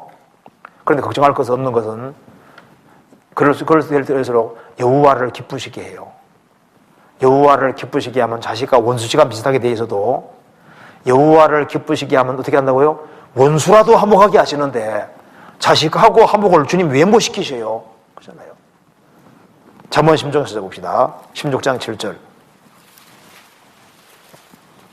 16장 7절. 7절. 같이 읽읍시다.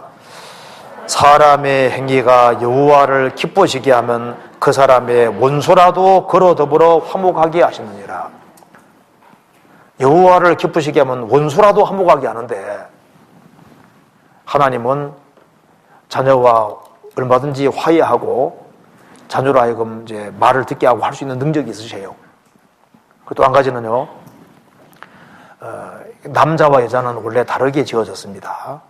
그 성경에 보면 남자는 나무라고 했고 여자는 모퉁이 둘이라고 했습니다. 잠깐 찾아봅시다. 시편 144편입니다.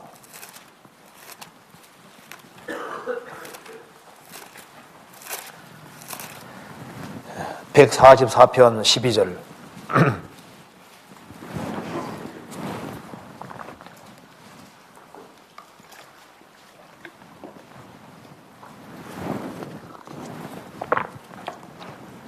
같이 읽겠습니다.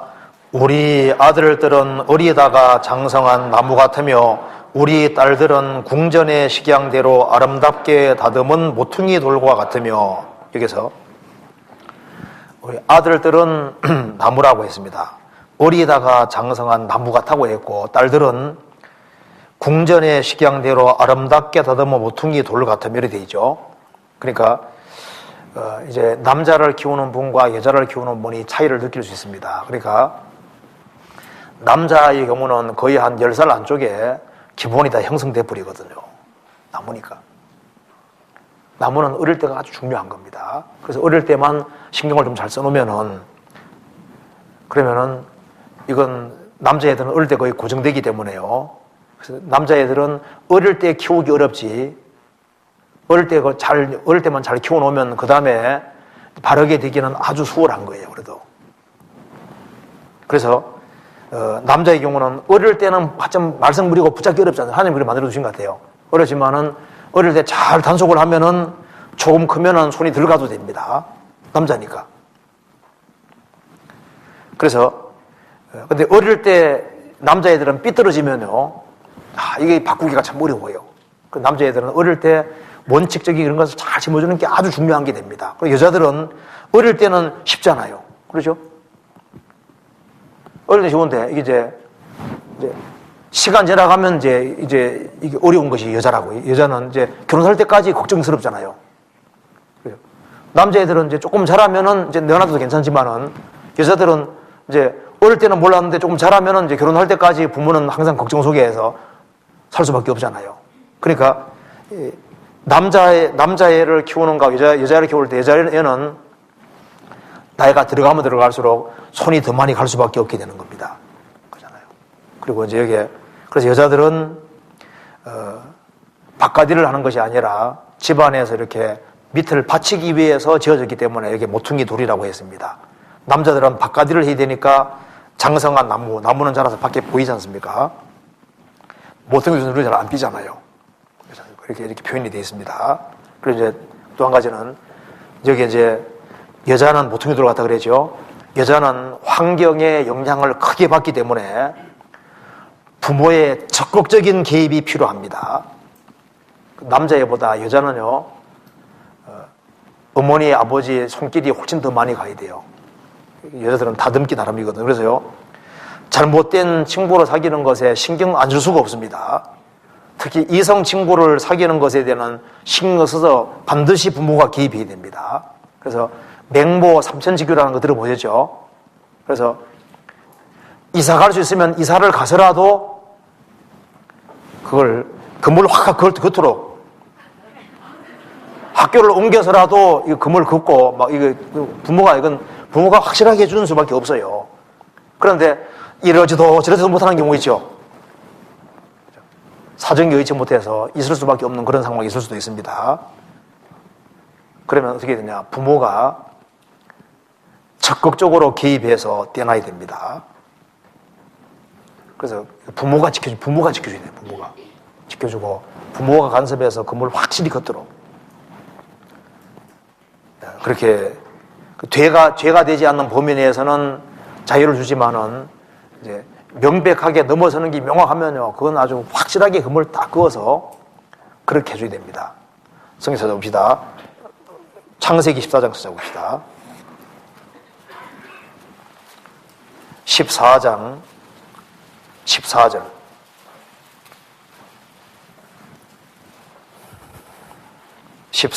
14절. 아브라함이 그 조카의 사로잡혔음을 듣고 집에서 길리고 연습한 자 318인을 거느리고 단가 쫓아가서 그 가신을 나누어 밤을 타서 그들을 쳐서 파하고 다메섹 좌편 호박가 쫓아가서 모든 빼앗겼던 재물과 자기 조카 롯과 그 재물과 또 부녀와 인민을 다 찾아왔더라. 이 아브라함에게서 조카 롯은 아들과 마찬가지인 거예요. 근데 전쟁통에 잡혀갔거든요. 그러니까 단은 이스라엘 최북단인데 기어코 쫓아가서 어떻게 했습니까? 스스로 빠져나올 힘이 없으니까 쫓아가서 조카 롯을 데려왔잖아요. 사자는 다윗은 자기 양새끼가 뺏기는 어떻게 됐습니까? 쫓아가서 사자를 쳐서라도 뺏어왔잖아요. 우리 자녀에게도 마찬가지거든요. 이송교제하는 일이 있으면요, 그거는 쫓아가가지고 부모가 건물을 확 그어서 파토 넣는단 말 들어보죠. 파토. 그냥 싹 그냥 있잖아요. 그렇게 해야 됩니다. 그렇게 할 수 있거든요. 그래서 안 되는 건 절대 안 되는 거니까. 그래서 그 명확한 것에 대해서는 확실하게 건물을 걷도록 이렇게. 그래서 한쪽으로는 매를 때리고 이제 한쪽으로는 이렇게 안아주는 식으로. 그래서 부모에게 주님이 권위를 주셨습니다. 그래서 이게 명확한 애가 잘못되는 것이 명확할 때는 일단은 뜯고 치는 것이 부모가 할 일인 거예요. 잖아요. 그래서 이제 그게 필요하겠고, 또 한 가지는요, 일단 자녀는 곡식 키우는 거랑 비슷하기 때문에 끊임없이 정성을 기울 수밖에 없는 거지 않습니까? 전도서 찾아봅시다. 11장 4절 11장 6절 다시 봅시다.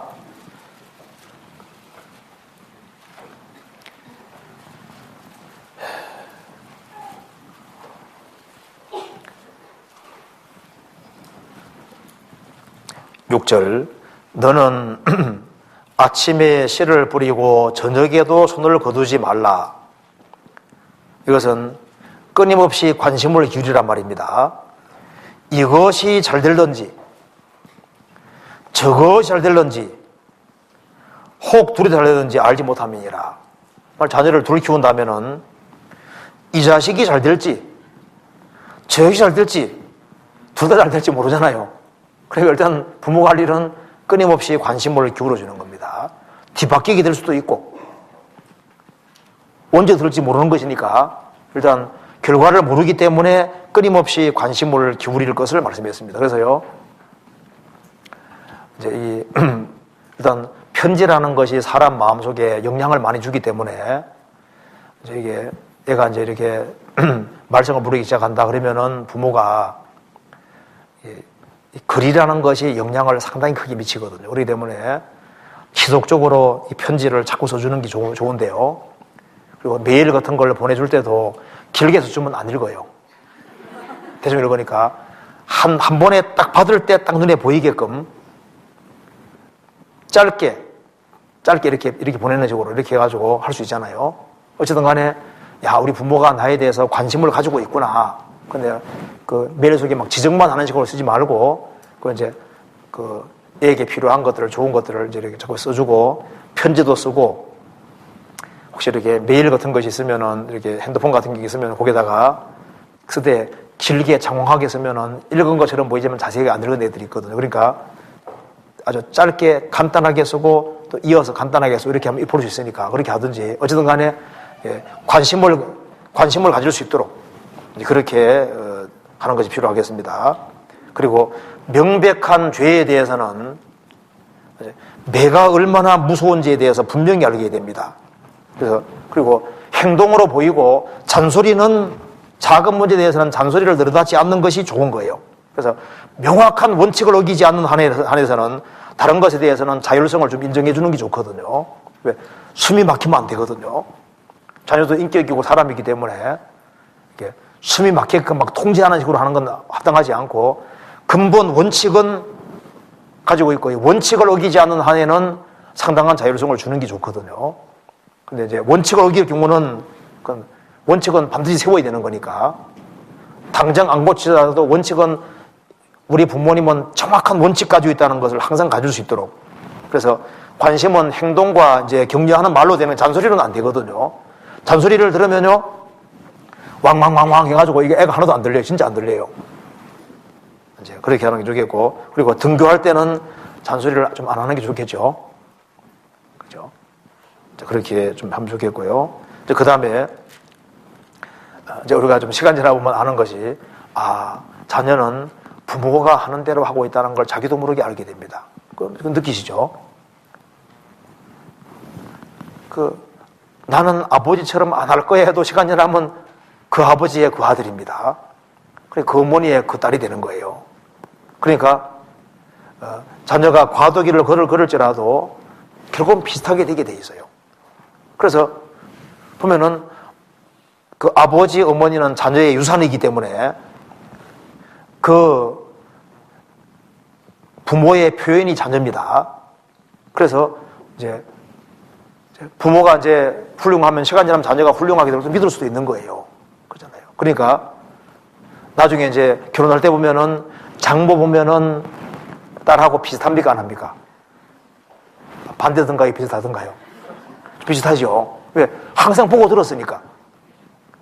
그리고 그 아버지하고 아들하고 그거 비슷해요. 그게 비슷하게 따라가거든요. 그래서 부모가 자녀에게 유산이 되는 겁니다. 그러니까 실망하지 말고 꾸준히 부모로서 모범을 보이고 쭉 살아가면은 나중에 그 자녀는 부모님 뒤를 따르게 되고 꾸준하게 모범 보이면은 그대로 따라가게 돼 있는 거예요. 그래서 하나님을 경외하고 살아가는 모습을 보이고, 이웃에게 선을 풀어주는 걸 보이고, 어른에게 잘하는 모습을 계속 보이고, 이렇게 하면 자녀가 그 뒤를 결국은 따라가게 돼 있습니다. 나중에는 그대로 됩니다. 그리고 아내가 남편에게 순종하는 모습을 보이고, 가장에게 힘을 실어줘야 됩니다. 아버지에게 힘을 실어주는 게 아버지에게 힘이 있잖아요. 그래서 가능하면 아버지에게 힘을 실어줘서, 그래서 아버지가 권위를 가지고 자녀를 대할 수 있도록 이제 그렇게 좀 해야 되겠습니다. 그리고 이제 좀 애가 좀 말을 안 듣기 시작한다 그러면은 부모는 명확한 원칙을 어기지 않는 한에는 인격적인 관계로 서서 대화를 자꾸 해야 될 거 아니에요. 그렇지 않습니까? 그래서 대화할 수 있는 통로를 만들고 대화할 수 있는 거리를 만들고 애들이 어떤 속사정 같은 걸 자꾸 들어주고 이제 들어주면은 애가 어떻게 하는지를 알 수 있지 않습니까? 파악이 정확히 되거든요. 그래서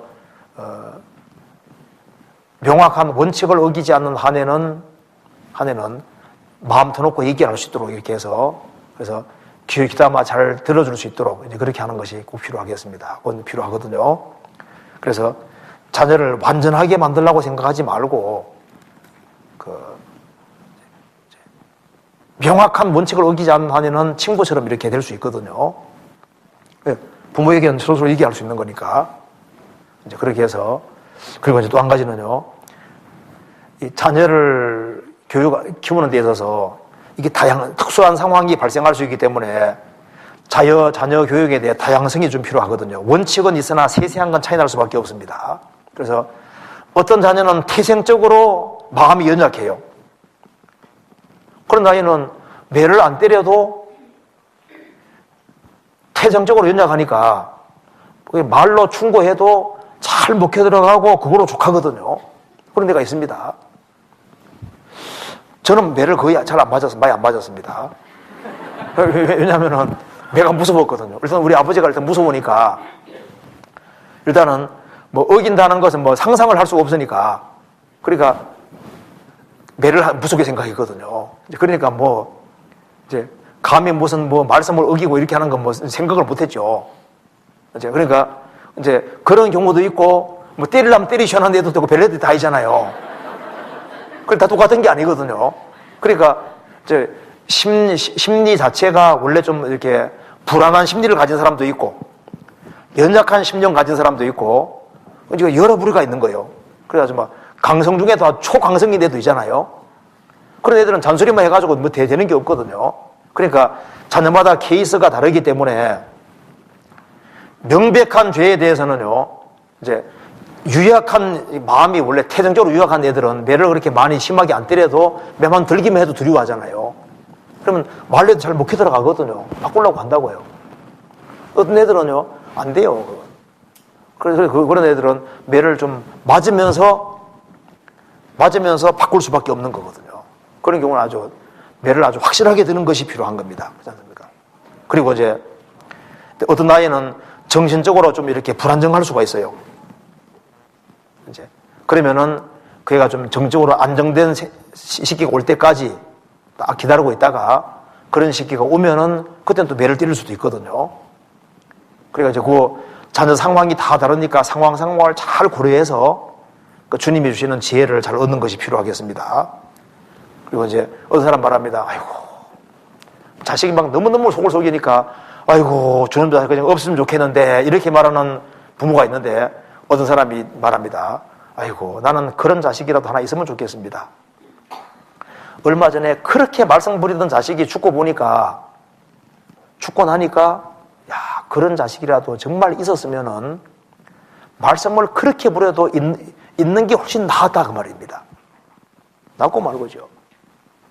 그러니까 일단 자녀가 여러 부류의 자녀가 있는데 그리스도인들은 실망할 필요 없어요. 하나님이 안 계시다면 실망해야 되지만 하나님이 계시지 않습니까? 계시기 때문에 하나님이 계시니까 여호와께서 집을 세우실 수 있는 능력이 있지 않습니까? 있으니까 실망하지 말고 자녀마다 케이스가 다 다르기 때문에 이 자녀가 어떤 상태에 속하느냐 그걸 아주 핵심 체크를 정확히 그래서 얘가 어느 부류에 속하느냐 그걸 다 체크를 잘하는 게 필요합니다. 그리고 가장 가까이 있는 부모가 제일 잘할 수 있거든요. 그런데 미처 모를 수 있으니까 교회 학교 교사 도움 받아서 이 자식은 이렇구나 저렇구나 그걸 잘 알 필요가 있는 거예요. 그렇게 해서 핵심 파악이 되고 하고 그리고 이제 얘가 잘못돼가는 문제가 뭐냐 그 파악을 정확히 해야 되거든요. 핵심 그걸 파악하는 게 필요하겠습니다. 그리고 이제 이렇게 애가 이제 문제를 주는 이런 애들이 발생하기 시작하니까 뭐가 필요한 걸 느낍니까? 야, 교회 학교가 정말 소중하구나. 느끼니까 이렇게 오셨잖아요. 그죠? 교회 학교가 중요하구나. 그래서 우리 서울교회 교회 학교 선생님들이 정말 너무 수고를 하고 그래서 너무 열심히 해주는 것에 대해서 너무 정말 저도 감사하게 생각합니다. 그래서 우리가 교회 학교 선생님들에 대해서 아주 적극적으로 좀 밀어주고, 그리고 그 의견을 잘 수용해서 그래서 적극적으로 할 수 있도록 해주는 것이 정말 필요하겠습니다. 그래서 이 교회 학교, 보통 학교에서는 이제 영혼 교육을 할 수가 없잖아요. 근데 유일하게 영혼 교육을 할 수 있는 데가 가정하고 교회 학교인데, 사람은 영을 소유하기 때문에 훨씬 중요한 영이 있으니까 어린애들을 적극적으로 이 교회 학교에 맡기고, 그리고 그 교사들이 일단 할 수 있도록 지원해주고 밀어주고 하는 것이 필요하다는 것을 느끼게 됩니다. 그래서 지금 교회 학교에서 이렇게 무슨 계획을 세우고 있고 이렇게 하면은 자녀를 적극적으로 맡기고 이제 그렇게 하고, 지금 여기에 조금 문제가 생기기 시작하는 그런 애들은 교회에 적극적으로 나갈 수 있도록 더 이렇게 밀어주고 모임에 적극적으로 할 수 있도록 이렇게 해주고 그렇게 하는 것이 꼭 필요할 것 같아요. 그런 느끼시죠? 그리고 이사야 55장 찾아봅시다. 이사야 55장에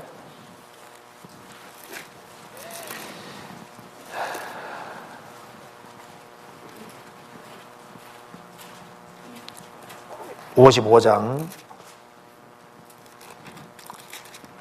우리가 이것을 믿을 필요가 있습니다. 10절입니다.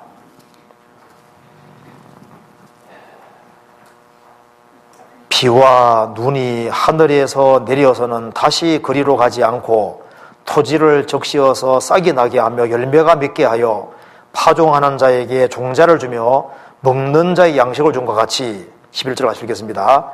네 입에서 나가는 말도 헛되이 내게로 들어오지 아니하고 나의 뜻을 이루며 나의 명하여 보낸 일에 형통하리라. 비와 눈이 하늘에서 내려서 다시 그리로 가지 않고 토지 적시어서 싹이 나게 하고 열매를 맺게 하고 파종하는 자에게 종자를 준 것 같이 주님 입에서 나가는 말도 헛되이 들어오지 않습니다. 틀림없이 나타나기 때문에 교회 학교에서 애들에게 심어주고 말씀을 심어주고 교육을 시키고 그렇게 하는 것이 당장은 빛을 못 보는 것처럼 보여도 시간 지나가면 그것이 자녀를 분명히 바꿀 겁니다. 그렇잖아요. 바꿔지거든요. 그리고 또 한 가지는요. 그럼 이런 일이 생기는 근본 도대체 원인이 뭐냐? 대체로 일단 시간 여유가 많기 때문에 오게 됐거든요. 그래서 이게 자기 주어진 일을 항상 충실하게 한 애들은 별로 이런 문제가 별로 발생이 잘 안 하는 거예요. 그런데 공부를 잘 안 한다든가 공부에 어떤 취미가 없다든가 타고난 머리가 없는 경우도 있고, 그래서 이제 취미가 없고 하면은요, 이제 옛날에는 바들이라도 했지 않습니까? 사람은 원래 일하도록 지어졌는데 원래 10대 나이에는 일을 많이 해야 되거든요. 그런데 옛날 같은 경우는 다 밭에서 일을 거두고 다 이렇게 했는데 지금은 이제 10대가 됐는데 공부 안 하면요 할 게 없거든요. 할 게 없으니까 오락에 눈 돌리게 되고 친구들하고 놀러 다니는 것에 신경 쓰게 되고 이렇게 될 수밖에 없는 거예요. 그런데 또 부모가 공부시켜보면요 이게 뭐 잘 안 되는 애들이 얼마든지 또 있잖아요.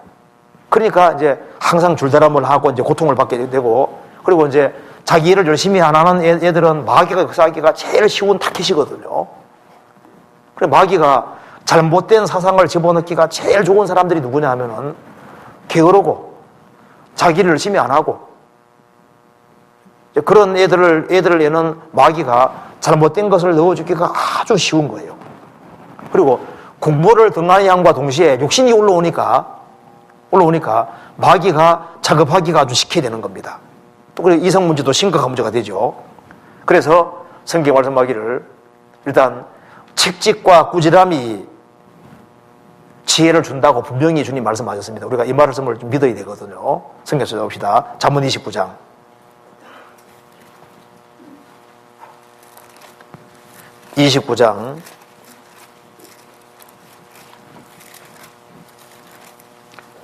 (29장) 15절 같이 읽읍시다. 책찍과 꾸지람이 지혜를 주거늘 임의로 하게 버려두면 그 자식은 어미를 욕되게 하느니라. 책찍과 꾸지람이 지혜를 주거늘 그랬습니다. 그러니까 애 머리가 이게 지혜가 생기기 위해서는 책직을 하고 공부를 안 하면요, 소가 밭에 일을 안 하면 때리잖아요. 그러니까 책직과 꾸지람이 지혜를 주거원을 그랬습니다. 그러니까 공부를 잘하는 것이 중요한 게 아니라 매일 어쨌든 성실하게 하도록 만들어야 되는 거니까. 그렇지 아니하면은 이제 가만히 있을 수가 없잖아요. 뭐라도 분명히 하도록 지어졌거든요. 그러니까 여기 말한대로 책직과 꾸지람이 지혜를 주거늘, 이 자식은 안 대하고 이무이러하게 버려두면 그 자식은 어미를 욕되게 하느니라. 그래서 하나님의 빽을 믿고 때려야 됩니다. 하나님, 이게 책직과 꾸지람이 지혜 주거늘 그랬으니까, 이거 하나님이 그렇게 말씀하셨으니까 하나님 빽을 믿어야 돼요. 그래서 공부를 아예 안 하는 애들은 많이 시키면 안 할 테니까 처음에는 그러면 이제 과목 몇 개 정해놓고 몇 개를 한 장씩만 공부해봐라. 그래서 그걸 이제 계속 하면 이제 습관이 생기면요, 이제 이번에는 이제 2장씩 해보자. 이렇게. 그래서 할 수 있는 최소한으로 시작하는 게 좋거든요. 그리고 성경을 읽고 정리할 때 한 장만 해보자. 한 장만. 그렇게 해서 최소한을 가지고서 매일매일 성실하게 하도록. 그러니까 어쨌든 가르칠 수밖에 없거든요. 성실하게 살아가는 것을 반드시 가르쳐야 됩니다. 그 수밖에 없어요. 그리고 또 한 가지는요, 우리 시대에 이게 문제가 핸드폰이잖아요. 이게 이제 핸드폰 문제가 심각합니다. 그래서요, 핸드폰은 장점도 있지만 단점도 많습니다.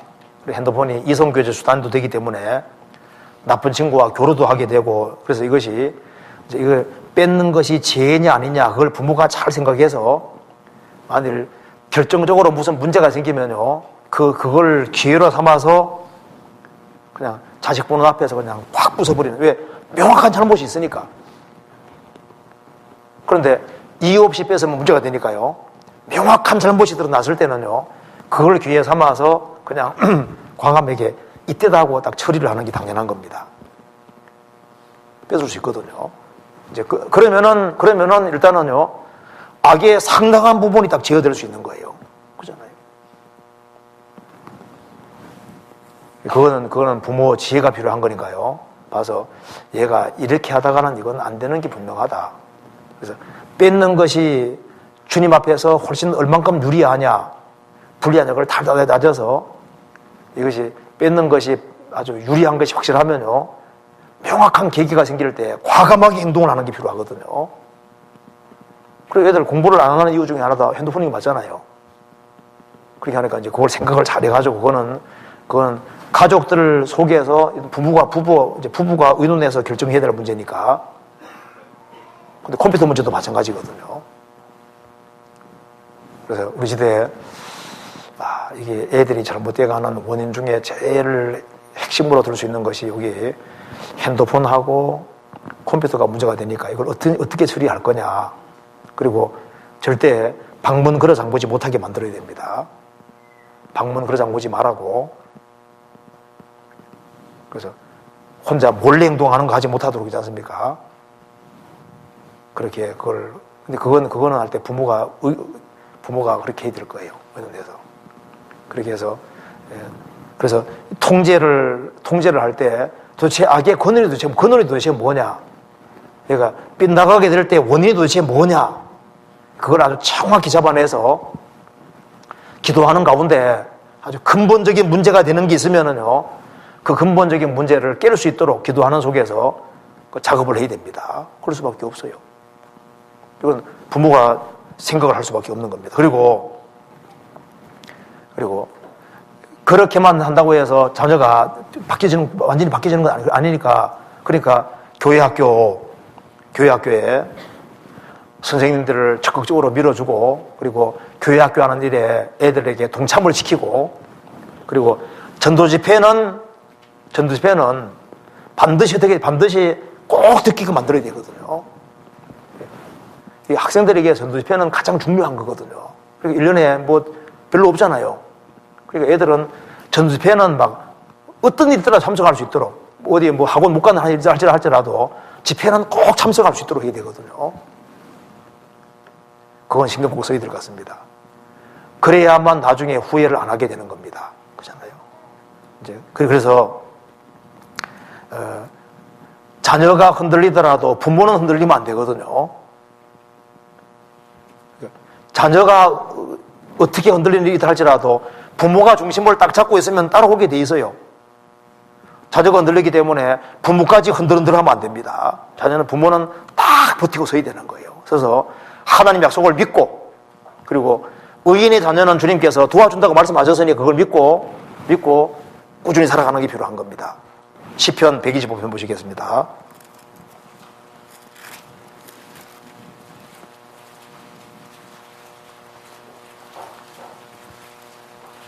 125편 1절 같이 읽겠습니다.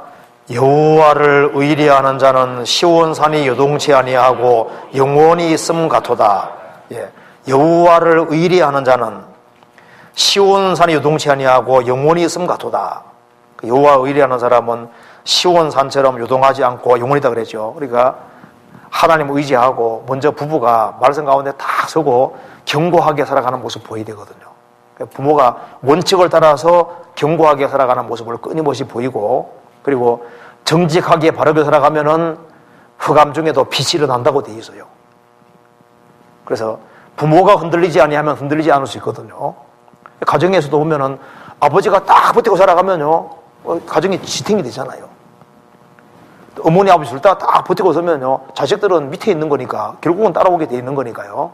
그래서 자기 위치를 지키고 살아가는 게 필요하겠습니다. 그리고 마지막으로 이게 기회가 주어질 때, 이건 이제 기회입니다. 기회. 그러니까 지금도 안 늦었으니까 늦었다고 생각할 때 그때 이제 신경 써서 이제 작업을 해야 되거든요. 그러니까 늦었다 생각할 때가 늦지 않은 때입니다. 그때부터 이제 하면 되는 거예요. 그렇잖아요. 여기 이사야 한 군데만 마지막으로 보도록 합시다. 이사야 62장 6절입니다.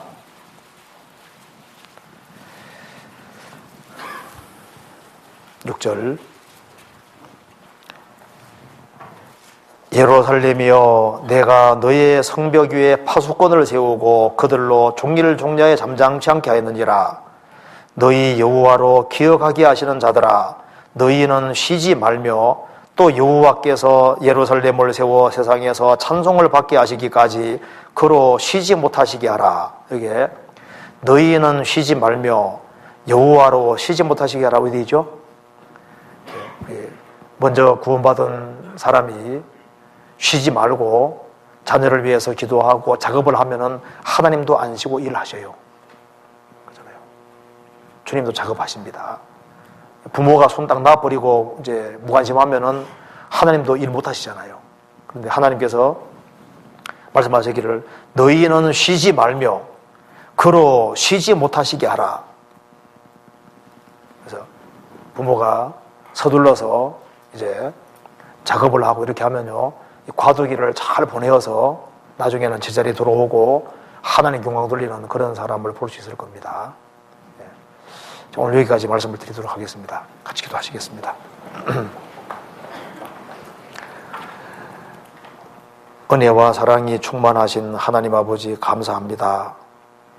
여기에 주님 피로 구원함을 얻고 또 자녀를 어떻게 교육을 해야 할지를 같이 의논을 하고 생각을 해보았습니다. 하나님 아버지, 우리의 형편과 사정을 다 아시오니 주님께서 앞서 행해 주시고 지혜와 총명을 주시고 주님께서 우리가 어떻게 행할 것을 더욱 알 수 있는 지혜를 주시고 도와주시기를 간절히 기도합니다.